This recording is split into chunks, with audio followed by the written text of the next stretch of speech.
ನಮಸ್ಕಾರ ಎಲ್ಲ ಸಹೋದರಲ್ಲಿ. ವಿಜಯಪುರ ಜಿಲ್ಲೆಯ ಎಲ್ಲ ಮುಖಂಡರಲ್ಲಿ, ಕಾರ್ಯಕರ್ತರಲ್ಲಿ ವಿಶೇಷ ಸೂಚನೆಯನ್ನು, ಒಂದು ಸಂದೇಶವನ್ನು ತಲುಪಿಸೋದಕ್ಕೆ ನಾನು ಬಂದಿದ್ದೇನೆ. ಏನಪ್ಪ ಅಂದ್ರೆ, ಜೂನ್ 1ರಂದು ಮಲ್ಲಿಕಾರ್ಜುನ್ ಖರ್ಗೆ ಅವರ ನಿವಾಸದಲ್ಲಿ ದೆಹಲಿಯಲ್ಲಿ ಇಂಡಿಯಾ ಒಕ್ಕೂಟದ ಎಲ್ಲ ಪ್ರಮುಖ ನಾಯಕರ ಸಭೆ ನಡೆದದ್ದು ತಮಗೆಲ್ಲ ಗೊತ್ತಿರುವಂಥ ವಿಷಯ.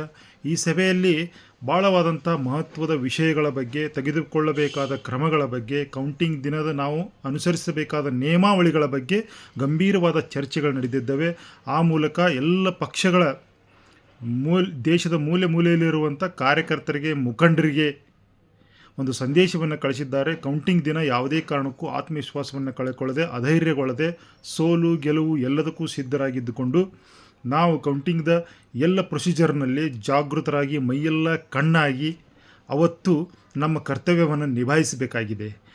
ಯಾಕಪ್ಪ ಅಂತಂದರೆ, ವಿರೋಧಿಗಳು ಗೆಲುವಿಗಾಗಿ ಮತ್ತು ಅಧಿಕಾರ ಉಳಿಸಿಕೋಸ್ಕರವಾಗಿ ಎಂಥದೇ ತಂತ್ರ ಕುತಂತ್ರ ಮಾಡೋದಕ್ಕೂ ಕೂಡ ಸಿದ್ಧರಿರುವುದರ ಬಗ್ಗೆ ಸಂಶಯ ವ್ಯಕ್ತವಾಗ್ತಾ ಇದೆ.